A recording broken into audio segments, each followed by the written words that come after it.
This video is brought to you by Vendor Finance. If you're looking for car finance and want the best available motor finance rates, check out vendorfinance.ie and apply online today.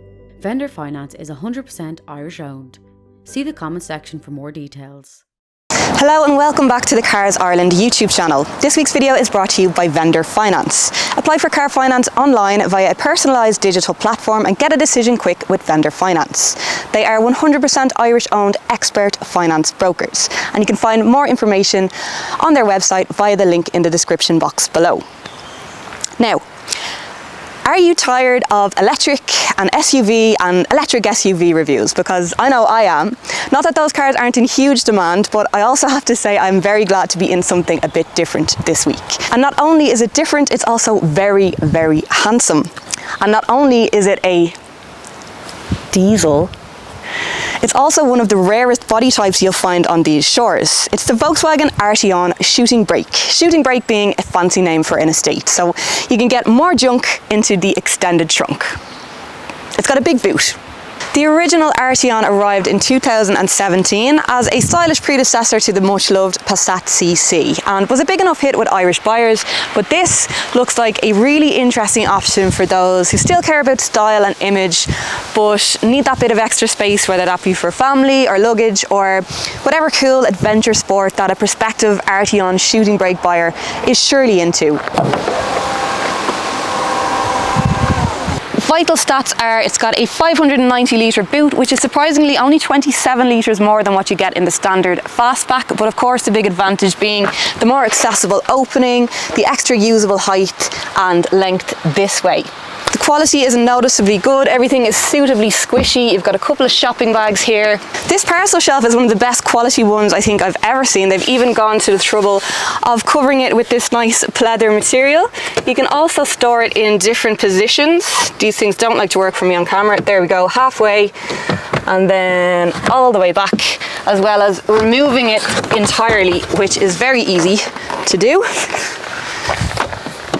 Now, a taller person might actually be able to fold the back seats down on this from back here. Not me, unfortunately, at least with not any dignity, but it is possible, which will then extend your load area to a massive 1500 litres for any flat pack adventures.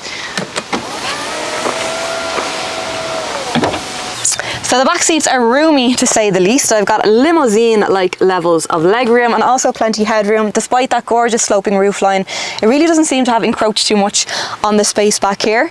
You've got a nice wide rear bench as well with plenty of room to fit a car seat or two or a couple of boosters. You can see this very large rear-facing child seat. You don't even have to bring the front seat forward like you do in a lot of cars because there's just so much room.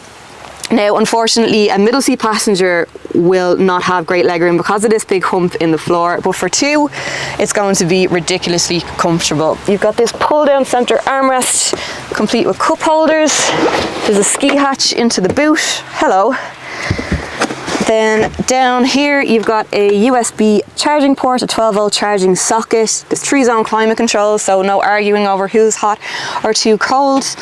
And then look at this, heated seats. So as well as the new body type, it's also been given a midlife facelift, both inside and out, with this Snazzy New Interior, which feels very upmarket, and Volkswagen just do a great interior, don't they? I mean, it's like you sit in and you instantly know where things are, even if they do shift around slightly. You've got your stop-start button down here on the centre console, alongside some clever storage options and what is an unusually large gear selector. That might feel a bit retro at this stage, but it is oddly satisfying to use, especially when everything seems to be worked by toggles and buttons and touch screens these days. And on that note, that's a mix that they have gotten pretty spot on here too, in that it's a nice mix of screen to more tactile buttons for stuff like aircon, which is kept separately down here. Now the infotainment system itself is the more basic version, which again might please some people because it's a lot less complicated to use. Still does everything you need it to do, and it does not miss a beat. It is super responsive, and it's also compatible with Apple Carplay and Android Auto if you would like to use a more familiar system again. The Arteon shooting brake starts at about €48,000, which which is a €1,500 premium on the standard Arteon hatchback. But as you might have guessed from looking at it, this is not your entry level car. This is the R-Line model, which is basically the cream of the crop when it comes to Volkswagens. And for the princely sum of €55,000, that will get you Montevideo alloy wheels, adaptive cruise control with predictive speed control, driver profile select, R-Line exterior, 30 colour ambient lighting, keyless locking and starting system with safe lock, rear view camera, voice control, 3 LED rear combination lights with dynamic turn signal, seat covers in Art Velours Vienna cloth and leather, decorative silver inserts along the door panels, eco function, sensor controlled luggage compartment, R-Line leather wrapped multifunction sports steering wheel, and travel assist including lane assist and lane change assist. So yeah, a nice mix of styling and functional features there, but yeah, not a price tag for the faint-hearted either. I think it's time to take it for a spin. This is the 2-litre 150 brake diesel DSG, and if you think Volkswagen are a bit mad making something like this in this day and age, well, they're not completely, because there is also a plug-in hybrid version available with an electric range of up to 59 kilometres.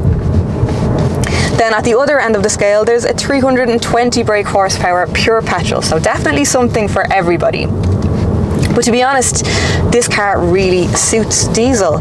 It's just a big, nice, comfy, wafty motorway cruiser, and the fuel economy of 5 or so litres per 100 kilometres is just excellent. And in fact, you'll get much better than that on a nice long stretch. The only thing I do find it slightly lacking in is maybe it could do with a bit more power. It's fine now with no passengers on board, but I do think with those back seats full and that boot packed full of luggage as you go off on your staycation, you might find yourself wanting a bit more than the 150 that's on offer.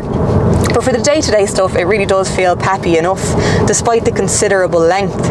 It is quite a long car, and you do sit lower to the ground than what many of us will be used to in today's SUV mad world. It's kind of crazy to think that it almost feels novel again to be sitting in something, you know, lower to the ground. To be fair to saloons and fastbacks and estates and shooting brakes, it really is a more involving drive, and they corner so much better. But again, the length of this one is probably going to prevent you from flinging it into them too fast. But all in all, a really nice drive, made for super comfortable long distance journeys and soaking up those motorway miles. I like this car way more than I thought I would, and it kind of makes me a bit teary-eyed for the future of motoring, which is no doubt only going to get taller and more electric.